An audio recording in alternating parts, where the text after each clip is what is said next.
Bismillahirrahmanirrahim. Assalamualaikum warahmatullahi wabarakatuh. Alhamdulillah wassalatu wassalamu ala rasulillah Sayyidina Muhammad bin Abdullah amma ba'du. Qala ta'ala fil Qur'anil Karim. A'udzubillahi minasyaitonirrajim. Bismillahirrahmanirrahim. Wala tamsi fil ardi marha. Innaka lan tahriqal ardo walan tablughal jibala tula. Al-ayat sadaqallahul azim. Hari ini kita akan bahas bersama tentang yang namanya rukun agama. Rukun agama itu ada 3. Yang pertama adalah iman. Yang kedua adalah Islam. Yang ketiga adalah ihsan. Ayang, rukun agama itu ada berapa? 3. Yang pertama adalah iman. Apa yang? Iman. Yang kedua adalah Islam. Yang ketiga adalah ihsan. Telah dikutip tadi di Muqaddimah yang artinya itu, dan janganlah engkau berjalan di bumi ini dengan sombong, karena sesungguhnya engkau tidak akan dapat menembus bumi dan tidak akan mampu menjulang setinggi gunung. Kenapa mengutip dari ayat tersebut? Surat Al-Isra ayat 37 juz 15. Kenapa mengutip dari sana? Berhubungannya dengan rukun agama. Karena satu, yang pertama adalah kita garis bawahi tentang kesombongan. Kesombongan itu adalah miliknya iblis. Sedangkan orang Islam, orang yang beriman, orang yang mempunyai ihsan, itu tidak akan mempunyai kata sombong. Satu, iman. Apa itu imannya? Ma'rifatu bil qalbi, iqraru bil lisani, af'alu bil arkan. Ada yang redaksi lain, tasdiqu bil qalbi, iqraru bil lisani, af'alu bil arkan. Jadi kita itu percaya bukan hanya percaya di dalam lisan saja, tetapi harus dengan hati, dengan amal perbuatan. Kalau hanya percaya saja, apa bedanya dengan iblis, dengan setan? Mereka percaya adanya Allah, tetapi mereka tidak sepenuhnya beriman kepada Allah. Iman itu juga seperti dalam hadis yang diriwayatkan oleh Bukhari Muslim, yaitu yang harus percaya kepada Allah, percaya kepada malaikat Allah, percaya kepada Rasul Allah, kepada kitab Allah, percaya kepada qada dan qadar Allah, percaya kepada hari kiamat. Yang rukun iman ada berapa? 6. Contoh yang pertama adalah kita harus percaya kepada Allah. Orang kafir itu tidak akan percaya adanya Allah. Kenapa? Karena sudah ada bukti di dalam Al-Quran surat Al-Bayyinah ayat pertama. Bismillahirrahmanirrahim. Lam yakunil ladzina kafaru min ahlil kitabi wal musyrikina munfakkina hatta ta'tiyahumul bayyinah. Mereka itu tidak akan percaya sebelum mereka ada buktinya. Mereka tidak akan percaya adanya kiamat sebelum kiamat terjadi.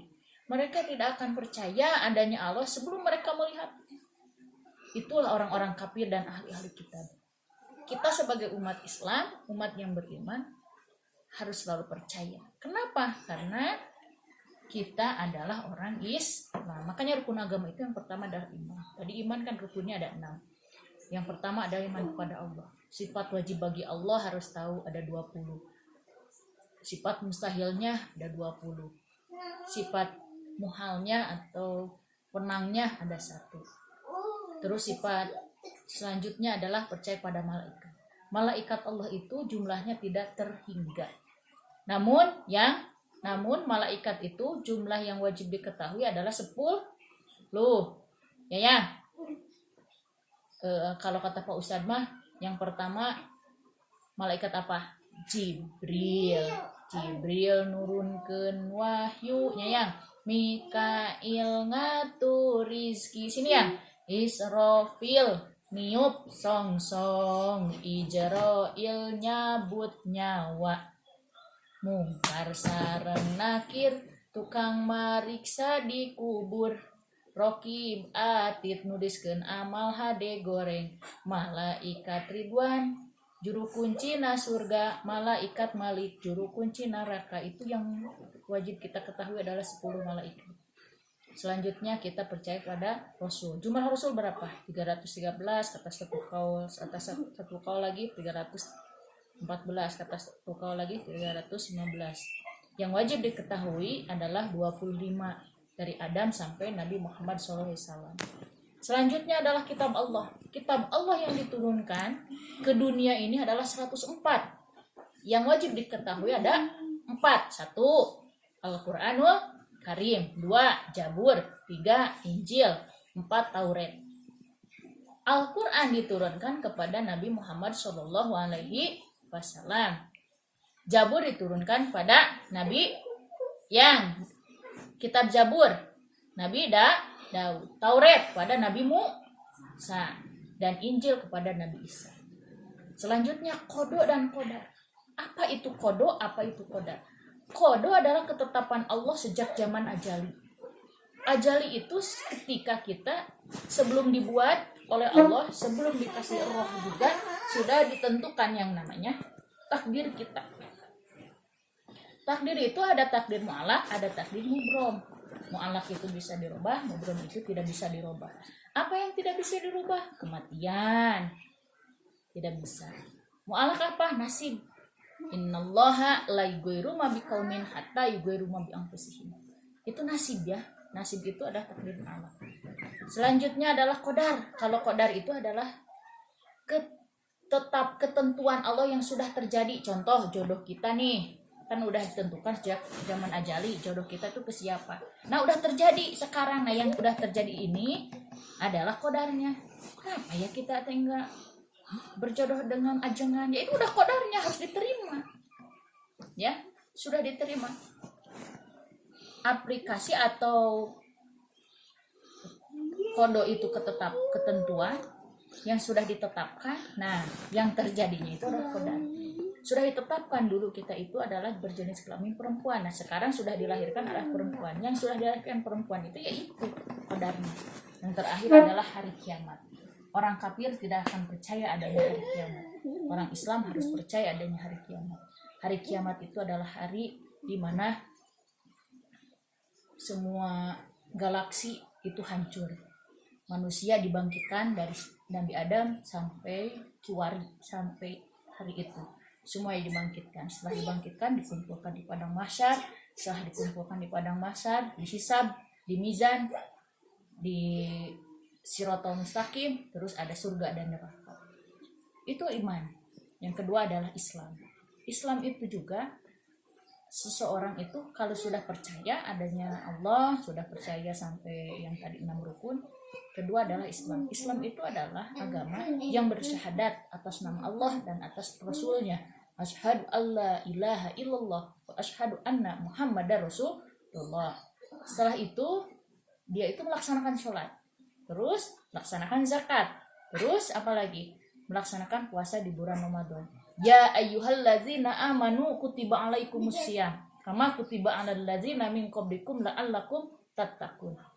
Lamun ngaku, kalau kita mengakui yang namanya beriman, yang namanya Islam, kita melaksanakan puasa di bulan suci Ramadan. Yang terakhir adalah melaksanakan menunaikan ibadah haji bagi orang yang mampu. Selanjutnya adalah ihsan.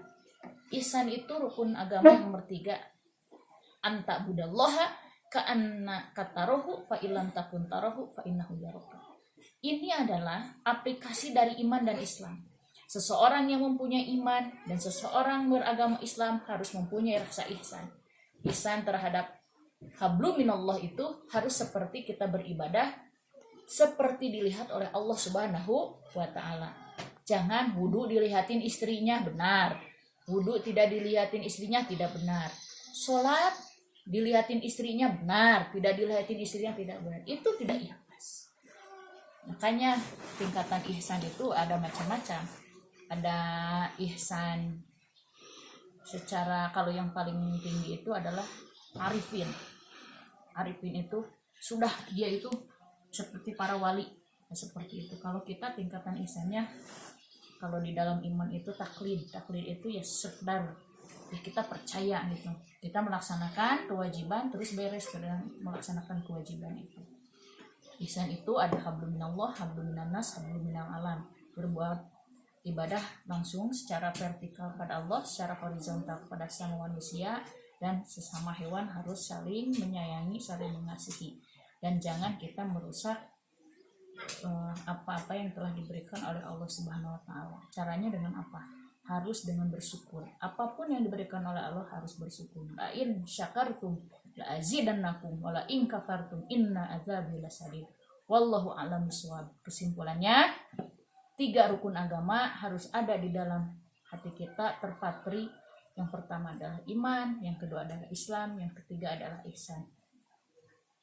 Wallahu a'lam bishawab. Wallahul muwaffiq ila aqwamit thoriq. Wassalamualaikum warahmatullahi wabarakatuh.